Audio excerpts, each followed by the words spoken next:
দিলীপ ঘোষ আসবে বলে চায়ের দোকান বন্ধ করিয়ে দেওয়া হলো। সমস্ত চায়ের দোকান বন্ধ করিয়ে দিয়েছে তৃণমূলের গুন্ডারা, বললেন দিলীপ ঘোষ। পাল্টা প্রতিক্রিয়া তৃণমূলের। পালশিটে আমাদের কর্মীরা দলীয় পতাকা লাগাতে গেলে বর্ধমান উত্তরের বিধায়ক সে নিজে দাঁড়িয়ে থেকে মারপিট করিয়েছে। যত নির্বাচন এগিয়ে আসছে ততই হারের সম্ভাবনা বেড়ে যাচ্ছে, ফলে তারা হিংস্র হয়ে উঠছে বলে বলেন বর্ধমান দুর্গাপুর লোকসভা কেন্দ্রের বিজেপি মনোনীত প্রার্থী দিলীপ ঘোষ। সোমবার শহর বর্ধমানের মির্জাপুর স্কুল ময়দানে প্রাতঃভ্রমণ সেরে দেওয়ানদিঘি মোড়ে চা চক্রে যোগ দেন তিনি।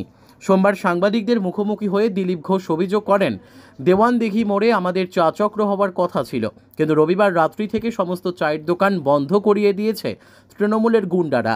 এই মোড়ে প্রচুর লোক আসেন চা খেতে, প্রচুর চায়ের দোকান সব বন্ধ। চা যদি না খাই আমরা কাজ করতে পারবো নাকি? গরিব মানুষকে কেন কষ্ট দেওয়া হচ্ছে? দিলীপ ঘোষ আসবে বলে চায়ের দোকান বন্ধ করিয়ে দেওয়া হলো। এই রাজনীতি কি বর্ধমানে চলবে? প্রশ্ন তোলেন দিলীপ ঘোষ। যে সমস্ত কাজ ওরা করে এসেছে তার ফল ভোগ করবে নির্বাচনে বলেও জানান বিজেপি প্রার্থী দিলীপ ঘোষ। চায়ের দোকান বন্ধ, দিলীপ ঘোষের মন্তব্যের পাল্টা প্রতিক্রিয়া দিয়েছেন বর্ধমান 1 নম্বর ব্লক যুব তৃণমূল কংগ্রেসের সভাপতি। ব্যুরো রিপোর্ট, আমাদের টিভি।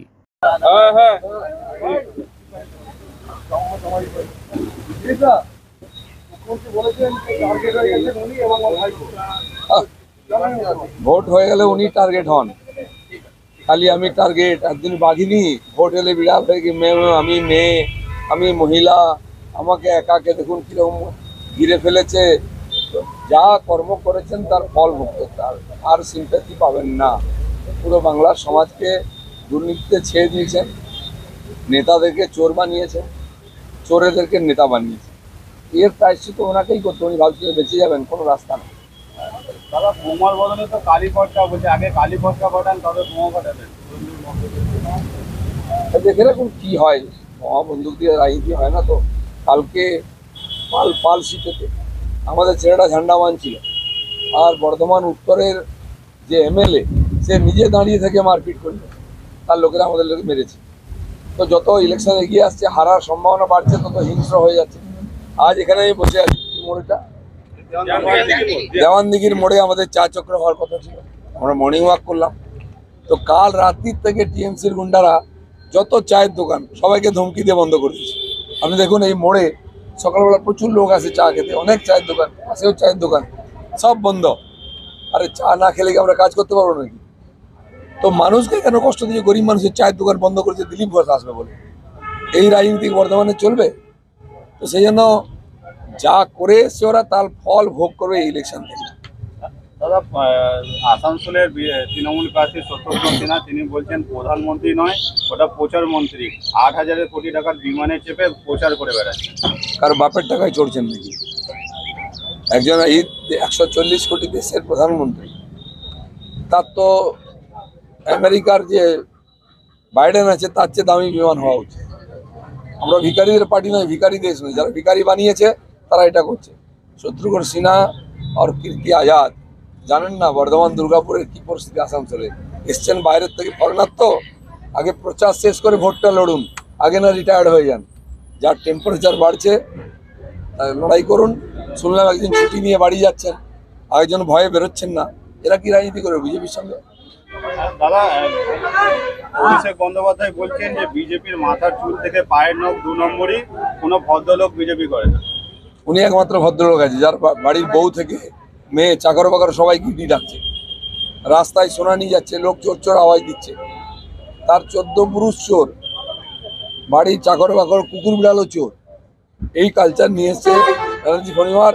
আর আজকে মুখ্যমন্ত্রীকেও চোর চোর শুনতে হচ্ছে উনার জন্য। এর চেয়ে দুর্ভাগ্য কি হবে? দাদা গঙ্গারামপুরে বিএসএফ গুলি চালিয়েছে, মমতা বন্দ্যোপাধ্যায় যেটা বলছে যে ওখানে আমার এক ভাইকে বিএসএফ গুলি চালিয়েছে। বিএসএফ বলছে বিজেপিতে ভোট দিতে, গ্রামবাসীরা অভিযোগ করছে। না, ওনার ভাই যদি শাহজাহান হয়, ভাদু শেখ হয়, সে কি খাবে? সে তো গুলিই খাবে একদিন, আজ হোক কাল হোক। বুঝতে পারছেন না উত্তরপ্রদেশে কিরম হচ্ছে? 2 ভাই একসঙ্গে খেলো, উপরে চলে গেল। আপনার সব ভাইয়ের কপালে ওটাই লেখা আছে। সময় আসছে, জনতা বুঝিয়ে দেবে। সেজন্য যারা কাটমানি খায়, যারা তোলাবাজি খায়, যারা রেশন খায়, যারা 100 দিনের কাজের টাকা খায়, আবাস যোজনার টাকা খায়, তো তারা কি খাবে? সে শুধু গুলিই খাবে না। রাজ্যেও কি বুলডোজার সরকার চলবে? দেখা যাক কার সরকার চলে। বিজেপি সরকার হবে একদিন, এটা তো নিশ্চিত। আর সাধারণ মানুষ তাদের অধিকার ফিরে পাবে। আর দাদা, আজকে এসএসসি রায় দেবে আদালত সুপ্রিম কোর্টের গাইডলাইন অনুযায়ী, এবং 25,000 চাকরি প্রার্থীর ভবিষ্যৎ নির্ধারিত হবে।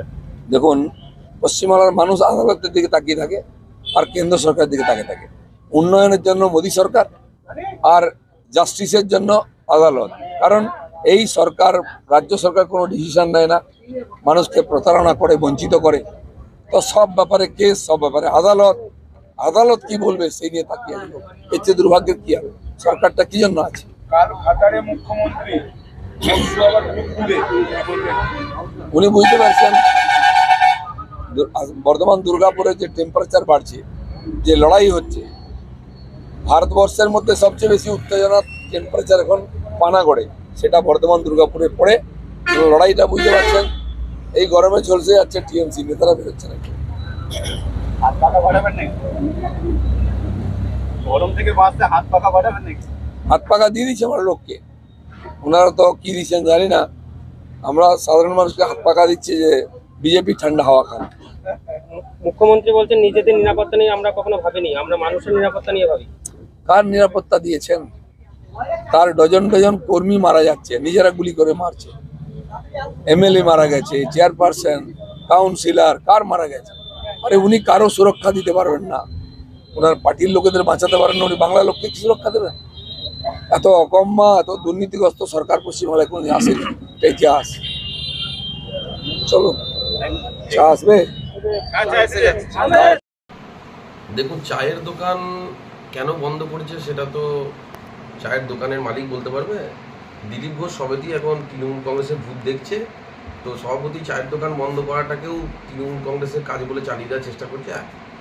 আপাত দৃষ্টিতে আমরা যেটা দেখতে পাচ্ছি, বিজেপির সঙ্গে কোনো লোক নেই, কারণ চায়ের দোকানের যে মালিক তারও স্বাস্থ্যসাথী কার্ডটা মমতা বন্দ্যোপাধ্যায়ের দেয়া, আর তার স্ত্রীরও লক্ষ্মী ভাণ্ডারটা মমতা বন্দ্যোপাধ্যায়ের দেয়া। সেই জায়গায় চায়ের দোকানের মালিক হয়তো মনে করেছে যে যেখানে মমতা বন্দ্যোপাধ্যায়ের সৌজন্যে চায়ের দোকান চলছে, মমতা বন্দ্যোপাধ্যায়ের আশীর্বাদে চালাতে পারছে, দিলীপ ঘোষ কেন চায়? এখানে তৃণমূল কংগ্রেসের সঙ্গে কোনো যোগাযোগ নেই। দিলীপ ঘোষ যাচ্ছে, ফুটবলে লাথি মারছে, আর চায়ের দোকানে চলে যাবো ভাবছে। চায়ের দোকানের মালিক, সেটা সভাপতি চায়ের দোকানের মালিকই বলতে পারবে, এর সঙ্গে তৃণমূল কংগ্রেসের কোনো যোগ নেই।